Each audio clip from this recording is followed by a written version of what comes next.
distinto las pruebas, se va a requerir mayor o menor flexibilidad.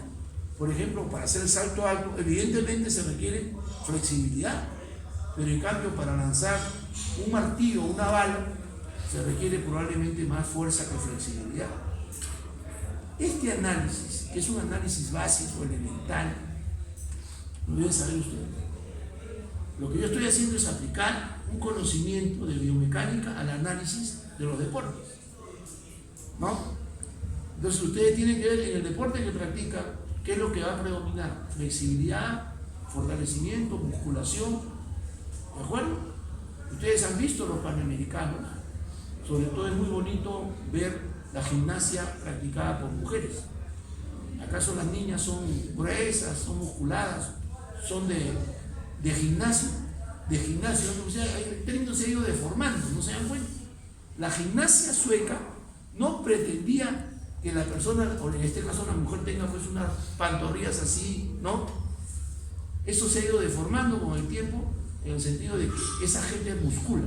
Ahora, si muscula y a la vez tiene flexibilidad, chévere. Pero las gimnastas no requieren mucha musculación, lo que requieren es flexibilidad, elasticidad, para poder realizar sus pruebas.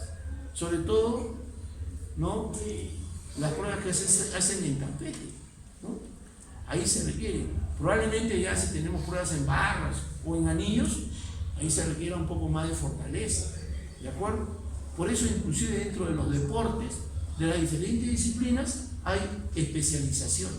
Eso también ustedes tienen que saber, ¿no? Tienen que dominar eso. Entonces, ya yo hago artes marciales, ¿qué hace usted? ¿Qué hace usted? ¿Judo? ¿Karate? ¿Qué hace? ¿Kata? ¿Qué hace?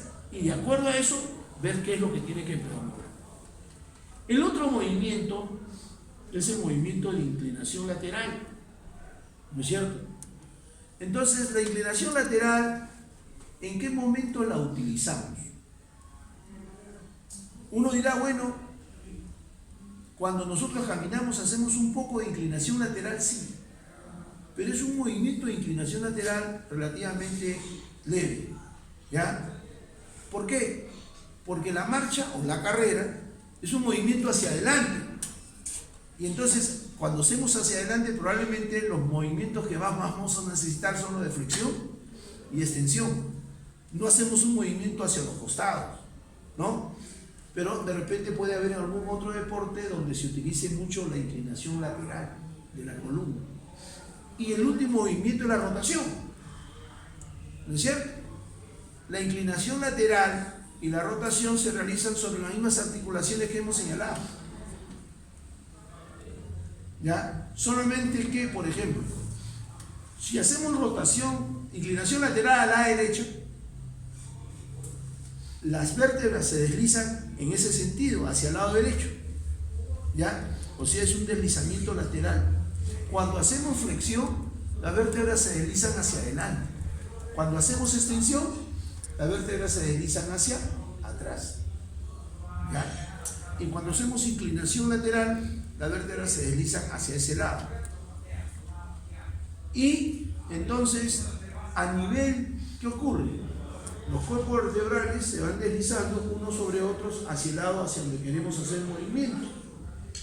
Y las articulaciones cigoapofisarias del lado del movimiento tienden a juntarse más, o como dicen otros autores, se cierran. En cambio, las articulaciones que se ubican del lado contrario al movimiento, supongamos que yo hago una inclinación lateral derecha, las que se cierran son las del lado derecho. ¿Y qué pasa con la del lado contrario? La del lado izquierdo se abre, se separa. Pero claro, son movimientos pequeños, son movimientos de deslizamiento. Esos movimientos de deslizamiento ocurren en todas las articulaciones de la columna vertebral. Pero ustedes se tienen que poner a pensar ahorita en qué deporte utilizamos esos movimientos laterales. A ver, ¿quién me dice una actividad deportiva donde se utilicen movimientos laterales de columna? Profesor, lucha grecorromana. ¿Cómo es la lucha grecorromana? veces para realizar las tomas, Sí. a la hora de levantar al compañero, tiene que dar una inclinación total. Generalmente en todos los deportes de lucha, llámese como se llame.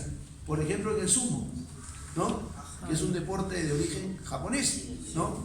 Ahí se utiliza mucho la lucha grecorromana, ¿no? El deporte de contacto, ¿cómo se llama ese? Judo, ¿no? También hay inclinación. Y junto con inclinación se produce la rotación. Profesor, ¿Ah? por ejemplo, en atletismo, en lo que son lanzamientos, Ya. la jabalina, bala, martillo, hay rotación y también, ¿no? También hay inclinación. Muy bien, muy bien. Esa es la respuesta, ¿no? Él pensó lucha grecorromana, muy bien. Pero, por ejemplo, en lanzamiento, uno tiene que analizar el lanzamiento, cuál es la postura que adopta el atleta, ¿no es cierto? Ya corre y lanza. Claro, más va a haber un predominio en movimiento en el sentido antero-posterior, ¿ya? Pero donde hay más rotación, por ejemplo, es en el lanzamiento del martillo, ¿no es cierto? En el lanzamiento del martillo sí hay rotación, ¿de acuerdo? ¿Ya? En la bala también, ¿no? Se avanza, se rota. Un disco. Y también se hace el disco también, ¿no? El disco también. Muy bien, ¿alguien por ahí dijo básquet? No. Sí, yo dije, ¿Y cómo es el básquet? para hacer una finta. Hacer una finta. Es que ya, digamos que son compuestas ya, ¿no? Con rotación y... Con rotación e inclinación a la vez, ¿no? Sí, es cierto, es cierto. Ahora, ¿por qué le traigo a colación eso? Porque ustedes tienen que buscar la practicidad de lo que están estudiando. O sea, si no le encuentran un significado a lo que están estudiando, no lo van a estudiar bien. ¿Ya?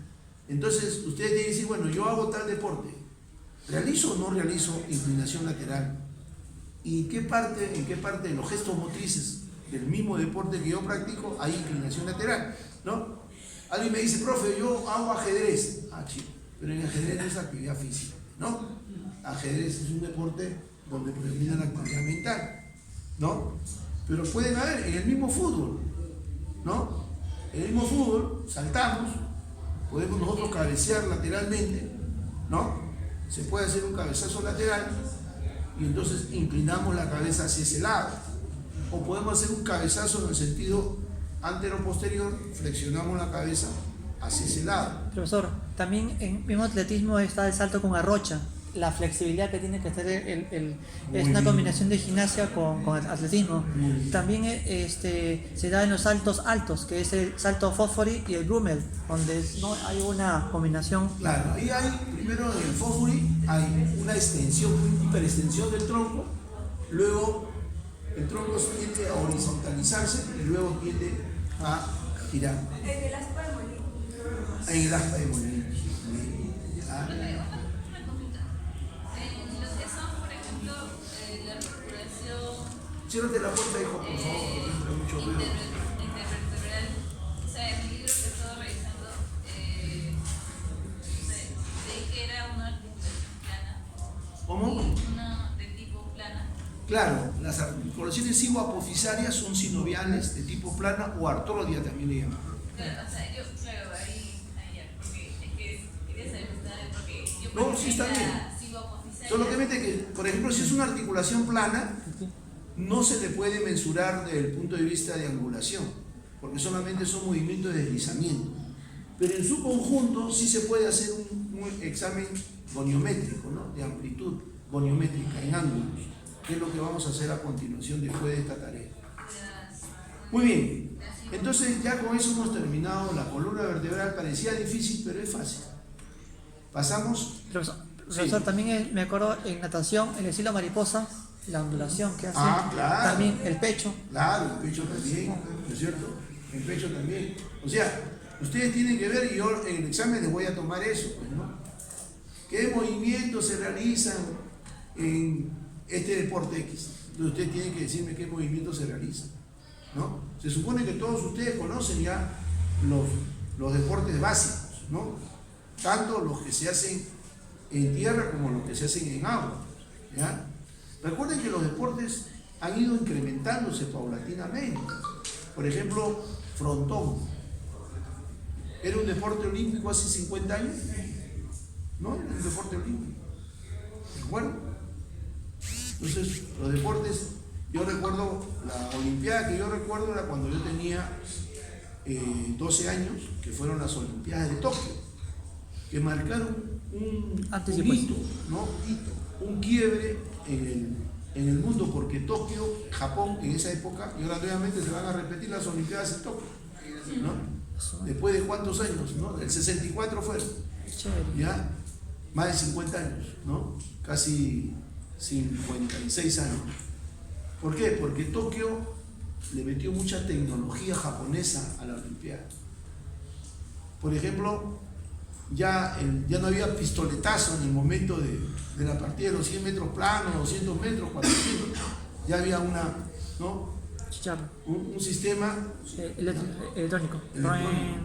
y había una marca japonesa, Seiko. Hicieron ya los registros electrónicos, ya pasaron de las décimas primero y luego pasaron a las centésimas. Por ejemplo, la marca en 100 metros planos era, digamos, 10,0, ¿no? Pero dijeron, no, vamos a pasar a centésimas, entonces podría ser 10,05. Entonces ya eran centésimas, ¿no? Entonces ya se comenzaron a registrar los récords a través de centésimas. Pero había que tener un equipo, como bien dice acá, electrónico, una tecnología que pudiera medir el tiempo en ese tipo de registro. Ya no en segundos solamente. Seguramente con el tiempo va a aparecer el registro en milésimas. ¿Es posible eso? Sí, uno tiene que saber pensar, ¿no? Uno tiene que imaginar. Ese fue el quiebre que hizo Tokio, los japoneses. Le metieron mucha tecnología. Aparecieron ahí, por ejemplo, se pensaron los ejercicios isocinéticos. Los isocinéticos, hasta antes de eso no había el entrenamiento isocinético. Ya después de ahí comenzaron a hablar de los ejercicios isocinéticos. ¿Por qué? Porque había que crear una máquina para hacer ejercicios isocinéticos, ¿no? Y entonces los japoneses, los norteamericanos, etcétera, todos los países que en ese momento eran considerados el primer mundo, comenzaron a poner todo su esfuerzo para poder mejorar los récords. Porque se pensó que ya se había llegado al tope, ¿no? Que ya no podía, un hombre ya no puede correr en menor tiempo la misma distancia. Pero no, ya te cambiaron, ahora estamos en ¿cuál es el récord de 100 metros planos? 9.9. Nadie no sabe, pues, no sabe. Esos son profesores de educación física, pero no saben. 9.76. Ball, ¿no es cierto? Ball. 9.76. Están ustedes, pero están estudiando otra cosa. Están estudiando, creo que, para ser profesores de jardín, ¿no? Jardineros, van a ser jardineras. ¿Ah? Tienen que conocer todos los récords. ¿Ah? Sobre todo atletismo. ¿Para qué me sirve el fútbol si anoche me ha dado cólera al fútbol? ¿Para qué? Para darme cólera, mejor no. ¿Ah? Estudien atletismo, cuáles son los récords en atletismo, en natación, en gimnasia. ¿Quién ha hecho, históricamente, quién ha hecho 10 puntos en gimnasia? Nadie como Nechi, ¿no? Nadie como La chica 10. ¿Cuántas veces ha hecho 10 puntos? 1, 2. ¿Cuántas veces? Eso hay que verlo. Ay, nada, las agarró. ¿Ya? ¿Y por qué hizo 10 puntos? ¿No es cierto? ¿Por qué hizo 10 puntos? Esas cosas son las que a ustedes les deben interesar. Muy bien, seguimos. En el miembro superior tenemos en primer lugar los movimientos de la cintura escapular.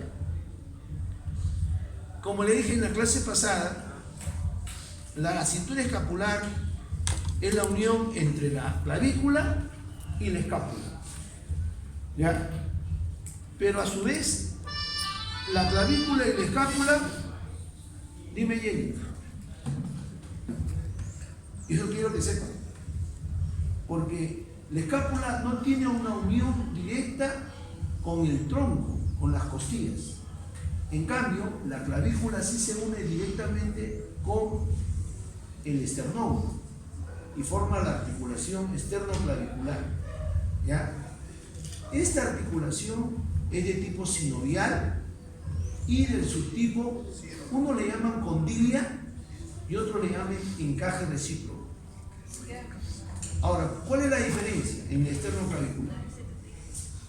Si el autor dice que es condilia, significa que no participa el primer cartílago costal. Pero si el autor que he leído dice que es encaje recíproco en silla de montar, sí participa el primer cartílago costal. ¿Ya? Lo importante es que al margen de que sea de uno u otro tipo, hay que ver cuáles son los movimientos que tiene esta articulación. Entonces, la articulación externo-clavicular o externo-costoclavicular tiene movimiento de elevación y de descenso, que en realidad significa todo el cinturón escapular. ¿Ya? No confundir con el hombro. El hombro tiene sus propios movimientos, ¿ya? Pero cuando yo hago esto, lo que se está levantando es el muñón del hombro, ¿no es cierto? Yo hago esto, lo que se levanta es el muñón del hombro, pero en realidad lo que se está moviendo es la clavícula y la escápula. ¿Y el muñón por qué se mueve? Porque el muñón del hombro está formado por la cabeza del húmero y la cavidad glenoidea del omóplato. Como el omóplato se mueve junto con la clavícula, arrastra hacia arriba a la cabeza del húmero. ¿De acuerdo? Entonces nosotros hacemos esto, es acá. Muy bien. El otro par de movimientos. Ahora, ¿qué plano sería? Yo hago esto, ¿qué plano sería? No, eso no, estoy haciendo esto. Un plano frontal o lateral, ¿no es cierto? ¿Y el eje cómo sería? Antero-posterior. Antero-posterior, porque el eje siempre es perpendicular al plano, ¿no? Salvo excepciones que hemos encontrado dos en el caso de la ATM. O sea, recuerden ustedes que hay un dicho que dice: la excepción confirma la regla. Es un dicho antiguo, yo lo recuerdo desde que estaba pequeño, ¿no? La excepción confirma la regla. Muy bien. Pero los movimientos no van alrededor del eje. Claro. Está que eleva, está que desliza. No, es que el eje es así, hijo, mira. Tú tienes acá el eje y el movimiento es así. Este es el eje, ¿ya? Esta es la clavícula. La clavícula se mueve así. ¿Ya? Arriba, abajo. Arriba, abajo. ¿Ya? Y el plano es este. El plano es este. Solo este de acá. Claro. Solo esta articulación, porque la cintura tiene varias. También viene con el acromión. Ya, pero esa es una articulación sinovial, pero es una articulación artrodia o plana. Bien que lo hayas hecho acordar. La otra articulación es entre la clavícula y el acromión. ¿Y el acromión de qué parte, de qué hueso es? De la escápula o omóplato. Muy bien. Entonces, el omóplato se cuelga sobre la clavícula. ¿A través de qué articulación? De la articulación acromio-clavicular. ¿Ya? Ahora, alguien me dice: profe, pero entonces, ¿por qué al colgarse el omóplato de la clavícula no todos tenemos el hombro hacia abajo? ¿No? Algunas personas tienen el hombro caído, ¿no? Bueno, les voy a explicar por qué. Pero terminamos lo de movimientos. Entonces, el primer movimiento es elevación y descenso. El segundo par de movimientos es antepulsión y retropulsión. Antepulsión y retropulsión. En la antepulsión, la clavícula y el muñón del hombro se proyectan hacia adelante. Y en la retropulsión, la clavícula y el muñón del hombro se proyectan hacia atrás. ¿Ya? Muy bien. Entonces, ¿qué plano es este? Transversal. Transversal u horizontal. Muy bien. ¿Qué eje? Un eje vertical. ¿Es cierto? ¿Por dónde pasa? Por la articulación y movimiento. Muy bien. Hasta ahí creo que no hay ningún problema. Pero los autores vieron además que la escápula se movía. Y entonces dijeron: oye, pero la escápula también se mueve. Y se mueve obviamente junto con la clavícula. Y entonces algunos dijeron: este movimiento lo vamos a dividir en movimiento de clavícula y en movimiento de escápula. Los movimientos de clavícula se van a hacer en la articulación externo-clavicular. Y los movimientos de escápula, ¿en qué articulación se van a hacer? No puede ser en acromio-clavicular porque es una articulación plana. ¿No? ¿Dónde tiene que ser? Entonces crearon una articulación artificial, una articulación fisiológica, que en términos técnicos se llama sin sarcosis. Sin sarcosis es sin cavidades, sin estructuras. es simplemente una articulación fisiológica. Y esa articulación fisiológica es entre la escápula y los arcos costales posteriores. Entre la escápula y los arcos costales posteriores. Y obviamente no en todos los arcos costales posteriores. ¿Cuántas costillas tenemos? ¿Cuántas costillas tenemos? 12. ¿Ah? 12 pares. Muy bien.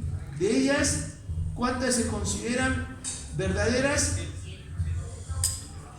¿Cuántas se consideran verdaderas? 7, 3 que son Que se sostienen de una verdadera y 2 que cuelgan. 8 son verdaderas, ¿no? 8, 9. Una es falsa. No, perdón.